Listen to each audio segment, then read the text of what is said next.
आज मैं एक सन्यासी के विषय में बात करूंगा। वीडियो थोड़ा अलग होगा, आज डिफरेंट होगा। सन्यासी के जीवन से पावरफुल बिजनेस लेसंस। ये एक अलग ही सन्यासी है। हिल डिवाइन ग्रेस अभय चरणारविंद भक्ति वेदांत स्वामी श्रील प्रभुपाद।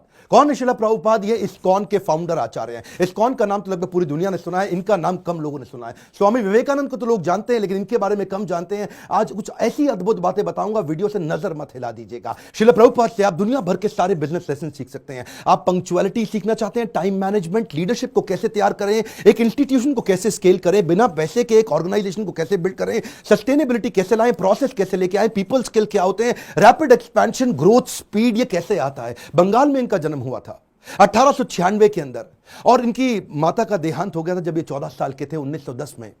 ये स्कॉटिश चर्च कॉलेज गए थे। यूरोपियन लेड एजुकेशन थी, शुरू से ही बहुत तेज थे। अंग्रेजी में इन्होंने पढ़ाई करी, लेकिन इन्होंने डिप्लोमा या डिग्री जो भी थी ब्रिटिश को रिस्पॉन्ड करते वक्त इन्होंने इंडिपेंडेंस मूवमेंट पर उसको लेने से अस्वीकार कर दिया। गांधी के नॉन कोऑपरेशन मूवमेंट में ये बहुत बड़े कॉन्ट्रीब्यूटर रहे। ये कोई शुरू से सन्यासी नहीं थे। प्रयागराज इलाहाबाद में इनका खुद का फार्मेसी का बिजनेस था, पर 1922 में जब अपने गुरु से मिले, इनके गुरु उनको देख के पहचान गए कि श्रील प्रभुपाद की अंग्रेजी तो इतनी अच्छी है कि जब ये अंग्रेजी में बोलेंगे तो अंग्रेज भी डिक्शनरी खोल करके उस समय समझेंगे कि अंग्रेजी में बोल क्या रहे हैं। तभी इन्होंने प्रभुपाद को एक आदेश दिया, क्या तुम मेरे लिए एक काम कर सकते हो? तुम्हारे को शास्त्रों में मन भी लगता है और अंग्रेजी भी अच्छी है, तुम भगवत गीता के ज्ञान को अंग्रेजी भाषा में पूरी दुनिया तक पहुंचाओ, क्योंकि हमारे शास्त्रों को दुनिया में कोई नहीं लेके जा रहा, दुनिया की किताबें हमारे देश में आ रही हैं। श्रील प्रभुपाद ने उनकी इंस्ट्रक्शन को दिल से लगा लिया। गुरु मुख पद्मा वाक्या चित्ते कौरिया ऐक्या, के गुरु के मुख से निकले हुए वाक्यों को चित्त के साथ एक कर लो। अंग्रेजी में भगवत गीता को ट्रांसलेट करना शुरू कर दिया। बैक टू गॉडेड किताब लिखते, भगवत गीता को ट्रांसलेट करते। लैपटॉप टाइपराइटर नहीं हुआ करता था, कंप्यूटर नहीं होता था, मैनुअली लिखते थे। एक साल लगा करके इन्होंने कई पेजेस के अंदर भर करके भगवत गीता को ट्रांसलेट किया। एक दिन फैक्ट्री से वापस आ रहे थे, अपने घर पहुंचे। जब घर पहुंचे तो ढूंढने लगे कागज कहां हैं सारे। इतनी मेहनत की, कागज इनको मिल नहीं रहे थे, बड़े परेशान थे उस समय। अपनी धर्मपत्नी से पूछा कि वो कहां है जो मैंने भगवत गीता ट्रांसलेट करी, तो अचानक इनकी पत्नी ने जो बोला, इनके होश उड़ गए। इनकी पत्नी ने कहा वो सारे तो मैंने कबाड़ी को बेच दिए। बोलो क्यों बेचे? बोला उसके बदले में मैंने चाय खरीद ली, अंग्रेजों ने बताया चाय पीनी चाहिए। प्रभुपाद को बहुत बुरा लगा। अचानक प्रभुपाद ने उनसे पूछ लिया टी और मी। इनकी पत्नी ने बोल दिया टी। उस दिन उन्होंने अपना घर छोड़ दिया, संन्यास लेने की तैयारी करी। वहां से जाकर के उन्होंने फिर से भगवत गीता लिखनी शुरू करी। बाद में ये वृंदावन चले गए, कई साल वृंदावन रहे, भगवत गीता लिखी, उसकी तैयारी करी। ये पहले से जानते थे कि दुनिया का नंबर 1 देश अमेरिका और अमेरिका का नंबर 1 शहर न्यूयॉर्क, तो मैं शुरुआत न्यूयॉर्क से ही करूंगा। थोड़ा इमेजिन करिए, 70 साल का किसी बूढ़े व्यक्ति का चित्र लेके आइए अपने मन में। 70 साल की उम्र में 32 दिन की जहाज की लंबी यात्रा, जिसमें रास्ते में इनको 2 बार हार्ट अटैक आ गया। कुछ केवल साथ में $7 लेके कुछ किताबें लेकर निकल पड़े। वहां कोई इनको जानता नहीं था। ये जानते थे कि मैं अकेला हूं और मैं सब कुछ नहीं कर सकता। मैं सब कुछ नहीं कर सकता, इसका मतलब ये थोड़ी कि मैं कुछ भी नहीं कर सकता। मैं सब कुछ नहीं कर सकता, इसका मतलब यह नहीं कि मैं कुछ भी नहीं कर सकता, क्योंकि मैं कुछ कर सकता हूं तो मैं कुछ कर लूंगा, और कुछ कुछ कर करके मैं सब कुछ भी कर दूंगा। और वो हिम्मत लेकर के निकल पड़े। वहां पहुंचे टॉम्स्किन स्क्वायर पार्क न्यूयॉर्क के अंदर। उन दिनों वियतनामीज और यूएस का वॉर चल रहा था, जिसके कारण वहां बहुत हिप्पीज आ गए थे। हिप्पीज वो हुआ करते थे जो सड़क पर लेट करके इलिसिट सेक्स करना, नशा करना, वहीं पर नंगे लेटे रहना, 2-2, 4-4, 6-6 महीने तक नहाना नहीं। हिप्पीज ने एक्चुअली डिफाई कर दिया अमेरिका को। अमेरिकन सरकार परेशान थी कि ये लोग अपना घर छोड़ चुके हैं, पूरी तरह स्वतंत्र हो चुके हैं और कुछ भी कर रहे हैं। इन्होंने सोचा क्यों ना इन्हीं के साथ शुरुआत किया जाए। सबसे डिफिकल्ट मैन पावर को उन्होंने कल्टीवेट करने का कोशिश किया, उनको डायरेक्शन दिया ताकि मैं कमिटमेंट ले सकूं। धीरे धीरे उनके लिए कीर्तन करना शुरू कर दिया। इनका रूल क्या था? करेक्शन नहीं, मेडिटेशन। एक बार मेडिटेशन करा के इनको करेक्शन दूंगा बाद में, पहले मेडिटेशन बाद में करेक्शन। और वहां जो हिप्पी हुआ करते थे वो उनकी सुनते नहीं थे, बेइज्जती करते थे, इनके ऊपर सिगरेट का धुआं फेंक देते थे, इनको टॉयलेट की लंबी लाइन में पीछे धक्का मार के खड़ा कर देते थे, इनका सामान चोरी कर लेते थे, इनकी बेइज्जती करते थे। पर प्रभुपाद उनके लिए फिर भी भोजन बनाते थे, उनको सुबह शाम भगवत गीता पे कथा सुनाया करते थे, उनके साथ बैठ के कीर्तन करते थे। उनको धीरे धीरे मजा आने लगा। प्रभुपाद ने एक दिन उनसे पूछा तुम नशा क्यों करते हो? तो बोले सर मेरे को ना I want to stay high. मैं नशा क्यों करता हूं? मुझको अच्छा लगता है, I want to stay high. तो प्रभुपाद ने कहा मैं तुमको ऐसा नशा दूंगा which will keep you high forever. उन्होंने बोला ऐसा नशा है आपके पास? बोले वो कौन सा नशा है? बोले हरिनाम का नशा है। मैं तुमको हरि नाम लेना सिखाऊंगा, मैं तुम्हें भगवत गीता पढ़ना सिखाऊंगा। अगर तुम कृष्ण के आदेशों को समझ पाए तो वो सबसे ऊंचा नशा है। जिसको वो नशा लग गया आध्यात्मिक जीवन का, तो भौतिक जीवन के नशे उसके सामने बहुत छोटे पड़ जाएंगे। धीरे धीरे लोगों ने उनकी बात सुननी शुरू करी। ये लोग अपना घर बार पहले ही छोड़ चुके थे। प्रभुपाद को समझ में आ गया ऐसी मैन पावर जिसका कहीं दुनिया में अटैचमेंट नहीं, उनको कल्टीवेट कर गया तो ये मेरे मूवमेंट को पूरी दुनिया में फैला सकेंगे। ये अंग्रेज है और अंग्रेजों की बात पूरी दुनिया जानती है, इसीलिए हंट द राइनोसरस। अगर शिकार करना है तो गेंडे का शिकार करो।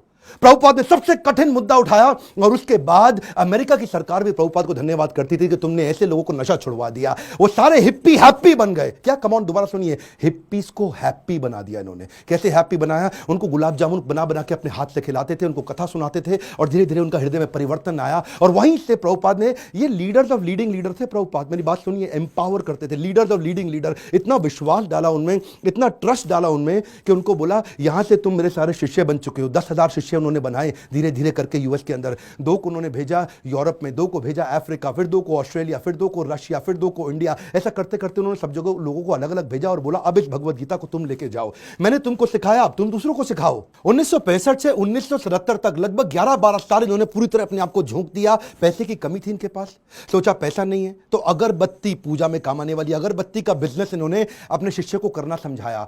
लगभग 3 सालों के अंदर $1 मिलियन का रेवेन्यू आना शुरू हो गया अगरबत्ती के बिजनेस से। किताबें इन्होंने तेजी से लिखनी शुरू कर दी। 5.5 करोड़ किताबें इन्होंने इस दौरान पूरी दुनिया के अंदर बांटी। किताबें बेच करके कुछ फंड रेज किया जिससे इन्होंने मंदिर बनाने का प्रयास किया। अपने शिष्यों को समझाया, उनको सिखाया। वो किताबों को 25 भाषाओं में पूरी दुनिया के अंदर ट्रांसलेट किया। उन दिनों क्या हुआ, सब लोग, अंग्रेज लोग पूरी दुनिया में इनको देख रहे थे। ये कौन इंडियन सन्यासी आया है जिसने भगवत गीता, कृष्ण अर्जुन, जिसकी कोई जानकारी नहीं किसी को, लेकिन गोरे काले हर धर्म के लोग सीखने लग गए। ये रिलीजन से आगे लेकर के चले गए। इन्होंने कहा रिलीजन नहीं, मैं स्पिरिचुअलिटी की बात कर रहा हूं। उसी दौरान एक रिपोर्टर इनके पास आया, बोला Swami ji, India has a factory of producing God. Every weekend a God comes from India and says that I will make you God, start funding me, come on. तो स्वामी जी हैरान हो गए। बोला Swami ji, are you also God? क्या स्वामी जी तुम भी भगवान हो? तो प्रभुपाद ने बोला नहीं नहीं, मैं भगवान नहीं हूं, मैं भगवान का नौकर हूं। तो वो हैरान हो गया। पहली बार कोई ऐसा व्यक्ति आया हिंदुस्तान से जो बोला मैं भगवान नहीं हूं, भगवान का नौकर हूं। तो प्रभुपाद ने बोला नहीं, मुझसे गलती हो गई, मैं भगवान का नौकर भी नहीं हूं, मैं भगवान का नौकर बनने का प्रयास कर रहा हूं। I am all a servant of God, but it is for you to recognize. सारे अमेरिका के अंदर अखबारों में छप गया कि पहली बारी कोई ऐसा इंडियन आया जो बताता है I am trying to become servant of God, I am not God. उन्हीं दिनों हेनरी फोर्ड के पोते अल्फ्रेड फोर्ड इनसे मिलने के लिए आए। हेनरी फोर्ड का नाम बहुत हुआ करता था पृथ्वी के अंदर। प्रभुपाद कम बोलते थे, लिमिटेड बोलते थे। जब अल्फ्रेड फोर्ड इनसे मिलने आए तो प्रभुपाद ने केवल उनसे एक ही क्वेश्चन पूछा, where is Henry Ford now? अब हेनरी फोर्ड जीवित नहीं थे, बस केवल उनकी आंखों में आंख डाल के प्रश्न पूछा।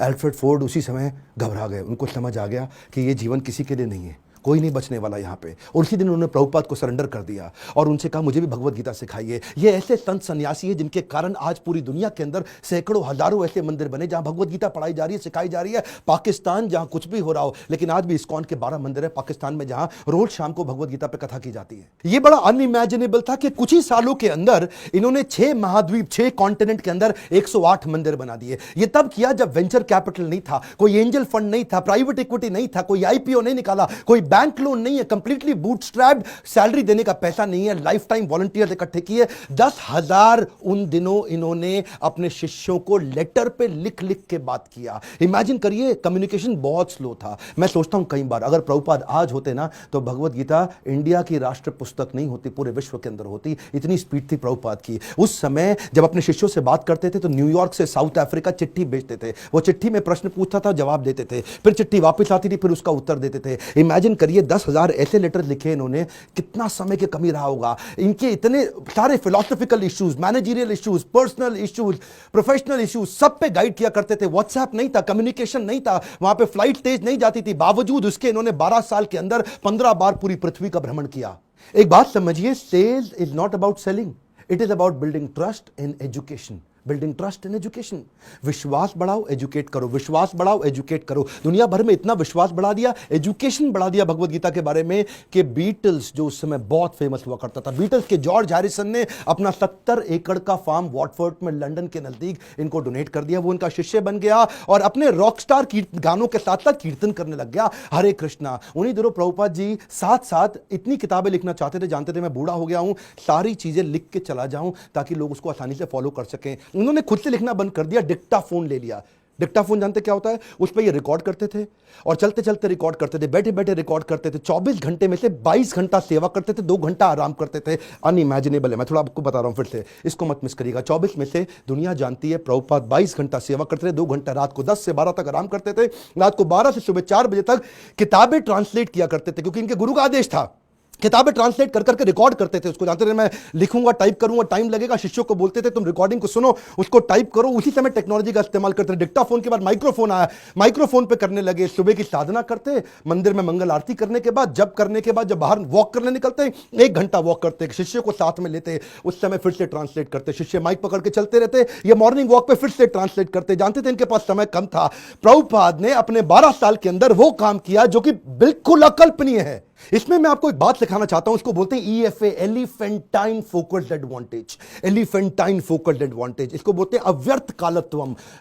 संस्कृत का शब्द है अव्यर्थ कालत्वम, यानी कि इतना सा भी समय वेस्ट नहीं करना। ऑब्सेसिव अटेंशन टू डिटेल, और इसको क्या कहते हैं OAD, obsessive attention to detail. हाथी के बराबर हाथी शब्द इस्तेमाल किया गया, एलिफेंटाइन फोकस, क्योंकि लगना चाहिए आपको बहुत भयंकर फोकस है ये। मेरा एक दोस्त है, वो मुझे क्या कहता है कि यार विवेक, मेरे को 12 साल लग गए एक फैक्ट्री को 2 फैक्ट्री बनाने में। सुनिएगा, 12 साल लगे एक फैक्ट्री को 2 फैक्ट्री बनाने में, जिसमें मैंने बहुत पैसा लगाया। प्रभुपाद बिना पैसे के एक मंदिर को 108 मंदिर बना दिया 12 साल के अंदर। ये किया कैसे? बिना तनख्वाह दिए। मैं इतनी तनख्वाह दे रहा हूं, लोग काम नहीं कर रहे, ये बिना तनख्वाह के लोगों से इतना काम करा लेते हैं। इसी को बोलते हैं कि वैकुंठ से जब व्यक्ति आता है और ऐसी लीडरशिप बिल्ड करता है, ऐसी लीडरशिप वाला व्यक्ति इतना एम्पावर कर देगा कि एक ऑर्डिनरी आदमी से एक्स्ट्रा ऑर्डिनरी काम करा जाएगा। जब जेब में पैसा हो तो स्पीड आ जाती है। सुनिएगा ध्यान से, जब जेब में पैसा हो तो स्पीड तो आ ही जाती है, लेकिन प्रभुपाद की जेब में पैसा नहीं था। ये थोड़ा सा अनइमेजिनेबल केस स्टडी है कि लो कॉस्ट हाई स्पीड। सुनिएगा ध्यान से, बिना पैसा लगाए लो कॉस्ट पे हाई स्पीड कैसे बिल्ड करें? इसका तरीका क्या है? अर्जेंसी और पीपल स्किल।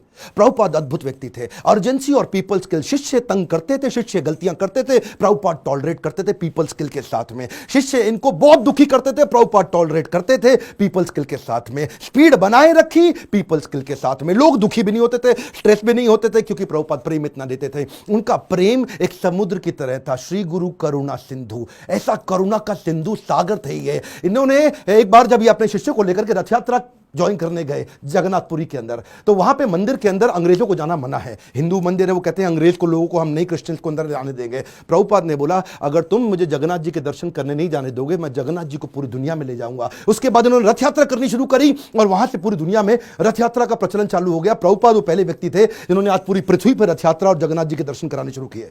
यहां पे ये रुके नहीं, इसके बाद उन्होंने सोशल और चैरिटेबल काम भी किए। World largest vegetarian food relief programme शुरू किया जिसका नाम है food for life, Sunday feast. ये दुनिया भर के अंदर हजारों मंदिरों के अंदर रोज शाम को हजारों लोगों को फ्री में खाना बढ़ता है। इंडिया में मिड डे मील की स्कीम को एक्वायर कर लिया उन्होंने, सरकार की स्कीम को इस्कॉन ने। क्या किया आज आपको जान के हैरानी होगी, बुद्धि चकरा जाएगी। 14 लाख गरीब बच्चों को रोज मिड डे मील का भोजन आज इस्कॉन अपने मंदिर से बना करके भेजता है। Can you imagine? 14 लाख बच्चों को कभी अपने आप को पॉपुलराइज नहीं किया, कभी अपनी इन्होंने गाथा नहीं गाई, कभी अपने आप को भगवान नहीं बताया, कभी अपने आप को अपनी तारीफ नहीं करी, अपनी सेवाओं को आगे रखा और बिना प्रमोशन के किसी को कभी प्रमोट नहीं किया।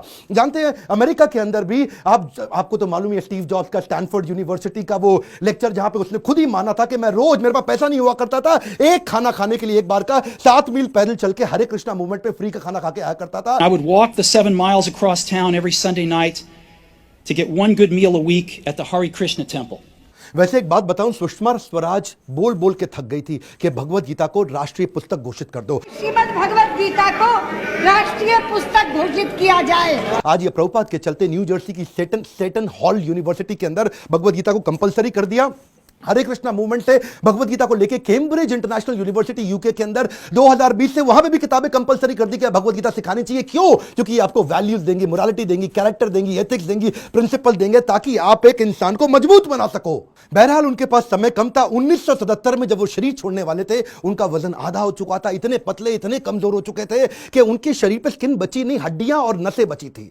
जब डॉक्टर भी मिलना आता था ना, उसकी भी बुद्धि चकरा जाती थी कि मैं कैसे दबाऊं, कहीं ऐसे नसों से हड्डी में चुप के दर्द ना होने लग जाए इनको।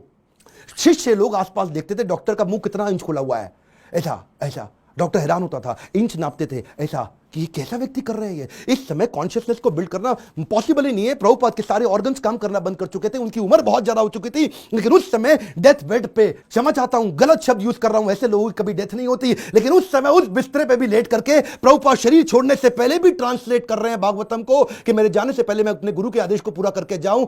अद्भुत। डॉक्टर बोला संभव ही नहीं है, यह बिल्कुल पॉसिबल नहीं है। So, if we have the chance of association with devotees, जानते हैं ये प्रभुपाद ऐसे व्यक्ति थे, जाने से पहले इन्होंने पूरा मैनेजमेंट मैनकॉम, कॉर्पोरेट्स के अंदर ना मैनकॉम होता है, मैनकॉम का मतलब क्या है, मैनेजमेंट कमिटी। तो प्रभुपाद चाहते थे मैं इसको फैमिली रन बिजनेस की तरह ना चलाऊं, इसको इतना प्रोफेशनल कर दूं, जैसे बड़े कॉर्पोरेट्स होते हैं वो फैमिली की तरह नहीं चलते, प्रोफेशनल तरीके से चलते हैं। उन्होंने एक मैनेजमेंट कमिटी बनाई, 12 लोगों की लीडरशिप तैयार करी, बोला जो भी डिसीजन होगा, जो भी पॉलिसी होगी, ये 12 लोग मिलकर के करेंगे ताकि कभी भी करप्शन ना लेकर के आए। जब भी अकेले का खुद का बिजनेस होता है तभी करप्शन आता है। कई ऐसे गुरुजी हैं जिनके बेटे भी अपने आप गुरु बन जाते हैं, उनके बेटे भी अपने आप गुरु बन जाते हैं। यहां पे केवल काबिल व्यक्ति को गुरु बनाया जाता है, यहां पे गुरु को नहीं प्रमोट किया जाता, यहां भगवत गीता को प्रमोट किया जाता है। एकर्स ऑफ एकर्स प्रॉपर्टी बना ली प्रभुपाद ने, लेकिन अपने बच्चों के नाम पे एक प्रॉपर्टी नहीं करके गए, सब कुछ सोसाइटी के नाम पे कर दिया। प्रभुपाद कहते थे कि बिलीफ स्पिरिचुअल होगा और बिहेवियर प्रोफेशनल होगा। सिस्टम सुनिए, कम ऑन, बिलीफ स्पिरिचुअल होगा और बिहेवियर प्रोफेशनल होगा। वो क्या कहते थे, प्रिंसिपल ग्लोबल है, ग्लोबल प्रिंसिपल पूरी दुनिया में एक जैसे होंगे, लेकिन रिसोर्सेज लोकल होंगे। अगर आपको पैसा चाहिए तो लोकल जगह से रेज करो, लोकल जगह पे खर्च करो। पैसा ना इस देश से उस देश जाएगा, ना उस देश से इस देश आएगा। प्रिंसिपल ग्लोबल होंगे और खर्चा रिसोर्सेज लोकल होंगे। यही मैं आपको बताना चाहता हूं, अगर इस प्रकार की लीडरशिप आप बिल्ड कर सके तो आपको जिंदगी के अंदर इसके लिए लीडरशिप क्वालिटी चाहिए, और वही मैं सिखाता हूं अपने प्रोग्राम्स के अंदर। इसको बोलते हैं लीडर, जिससे आप सारे स्पिरिचुअल भी और बिजनेस भी सारे लेसन एक साल ले सकते हो। रियल लीडरशिप वीडियो को डाउनलोड व्हाट्सएप पे करके पूरे देश में पहुंचाइए। स्वामी विवेकानंद को जानते हैं, श्रील प्रभुपाद को भी पहुंचाएंगे पूरी दुनिया के अंदर। भारत रत्न मिलना चाहिए ऐसे व्यक्ति को, ये मेरी आपसे प्रार्थना है। बहुत सीरियस हूं मैं आज, मैं अपने दिल से बोल रहा हूं। आज इनका जन्मदिन है, आज सारे व्हाट्सएप ग्रुप में, सारे फेसबुक ग्रुप में, अपने यूट्यूब चैनल पे इस वीडियो को निकाल के अपलोड करिए, पूरी दुनिया में पहुंचाइए। प्रभुपाद जी के बारे में पता चलना चाहिए। और अगर आपको वीडियो कहीं से मिला है, चैनल सब्सक्राइब करके बेल आइकॉन हिट करिए ताकि ऐसे वीडियो आपसे मिस ना हो सके। मेरे साथ जुड़े रहने के लिए, हर बार वापस आने के लिए आप सबका दिल से धन्यवाद।